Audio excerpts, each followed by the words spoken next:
A lot of TV spot trailer footage is just released, so I'm going to break it down for you guys right now. The first trailer begins with new dialogue from Peter, where he says, "Truth is, I accidentally brought those dangerous people here. The world, if you're watching, wish me luck. Friendly neighborhood Spider-Man could really use some." So we have a new shot here of overlooking the city, and then the next shot we actually have Peter Parker being broadcasted to the Daily Bugle throughout the city. Now we can see here, if we zoom in here, it says Peter Parker calls into the Daily Bugle, and obviously Spider-Man here is unmasked. So this confirms, which we knew previously, that the spell has gone wrong and it didn't work at all. So people still know who Peter Parker is. As you can see, he's not trying to hide his identity, and this is definitely in the later half of the film. Peter Parker's injured here, and he's referring to the villains, saying, "I brought those dangerous people here by accident," which we know the villains come in after the spell has failed. Moving on, we have Spider-Man falling throughout the sky while holding the cube. This is during the Doctor Strange vs. Spider-Man fight, where Doctor Strange is chasing him to try and get the cube off him, which we actually see more shots of here with Doctor Strange just gliding throughout the sky with his cape following from behind. And then this trailer ends off with Peter Parker broadcasting to his phone. The next trailer starts off with new dialogue from Doctor Strange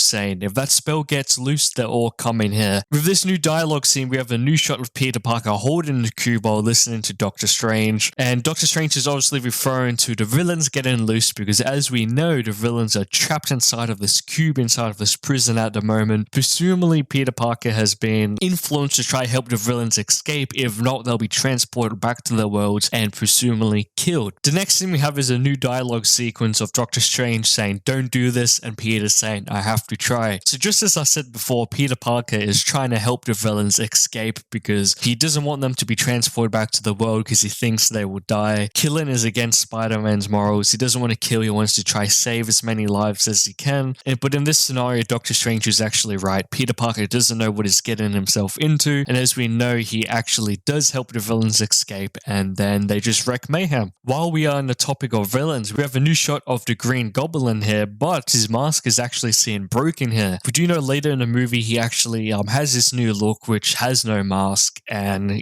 this is just confirmed here. His mask is seen broken. In the background you can actually see him running away. It looks pretty goofy, not gonna lie, but we haven't seen the full sequence, the full shot. But yeah, I'm curious, how does his mask get broken? I imagine during a fight with Spider-Man or something like that. Possibly an explosion goes off, or just general combat with Spider-Man, but who knows? I guess we'll just have to wait and see. Anyway, moving on, we have a couple new shots here. We have a new shot of Spider-Man during the Spider-Man vs. Doctor Strange fight. It's just him on top of a floating rock, looking around. Probably Doctor Strange is casting some spells, or some crazy Doctor Strange stuff is going on, because as we can see in the background, there's buildings connected to rocks and everything's just floating around. So Peter's probably quite confused, and Doctor Strange is probably using all the cards he has to try to get this cube off Peter. Moving on, we have Doctor Strange casting a spell. We can see the runes being placed everywhere in the sky. Now I believe this scene here is actually Strange is actually recasting a spell at the start of the film which failed. The spell being everyone forgetting the identity of Spider-Man. But who knows? So let me know what you guys think of this in the comment section below. Anyway, with that out of the way, that pretty much wraps up this video. So please like and subscribe and turn notifications on to show your support. Thanks for watching, guys.